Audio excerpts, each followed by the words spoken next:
আসসালামু আলাইকুম ওয়া রহমাতুল্লাহি ওয়া বারাকাতুহু। সূরা ফিল আল কুরআনের ১০৫তম সূরা। এটি মক্কা নগরীতে অবতীর্ণ হয়। এর আয়াত সংখ্যা ৫টি। ফিল অর্থ হাতি। এই সূরায় হস্তি বাহিনীর করুণ পরিণতির কথা বর্ণনা করা হয়েছে বিধায় এ সূরার নাম রাখা হয়েছে সূরা ফিল। আরবের ইয়ামান প্রদেশের শাসনকর্তার নাম ছিল আবরাহা। সে ছিল খ্রিস্টান। সে সানা নামক স্থানে একটি সুন্দর ও বহু মণিমুক্তা খচিত গির্জা তৈরি করে। অতঃপর মানুষকে তার গির্জায় উপাসনার জন্য আহ্বান করে। সে চাইল মানুষ যেন মক্কা শরীফে অবস্থিত পবিত্র কাবাগৃহ ছেড়ে তার গির্জায় উপাসনার জন্য আগমন করে। কিন্তু মানুষ কাবাগৃহকে খুব সম্মান করত। সুতরাং তারা তার আহ্বানে সাড়া দিল না। তারা আগের মতোই কাবাগৃহে উপাসনা করতে লাগল। এতে আব্রাহা ক্ষিপ্ত হয়ে উঠল। সে চিন্তা করল, কাবাগৃহ ধ্বংস না করলে তার উদ্দেশ্য সফল হবে না।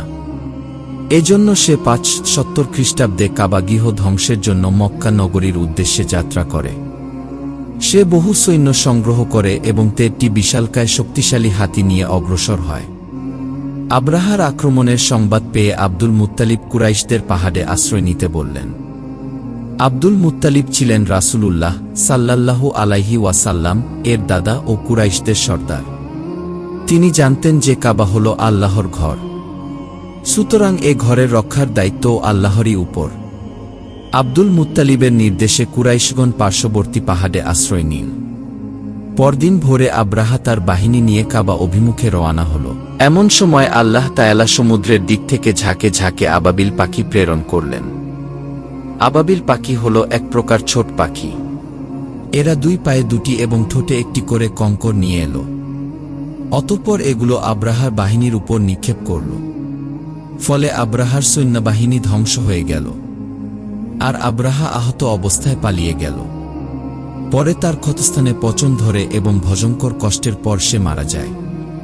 এভাবে আল্লাহ তাআলা তার ঘরকে শত্রুর আক্রমণ থেকে রক্ষা করেন। হস্তিবাহিনীর ঘটনাটি ৫৭০ খ্রিস্টাব্দে সংঘটিত হয়। আমাদের প্রিয় নবী সাল্লাল্লাহু আলাইহি ওয়াসাল্লাম এ বছরই জন্মগ্রহণ করেন। এ অলৌকিক ঘটনা তার জন্মের ৫০ দিন আগে ঘটেছিল। আল্লাহ তাআলা এই সূরা নাজিল করে এ বিশেষ ঘটনা সকলকে জানিয়ে দেন। মহান আল্লাহ আমাদের কোরআন, হাদিস ও নবী রাসূলের দেখানো পথে চলার তৌফিক দান করুন। আসসালামু আলাইকুম ওয়া রহমাতুল্লাহি ওয়া বারাকাতুহু।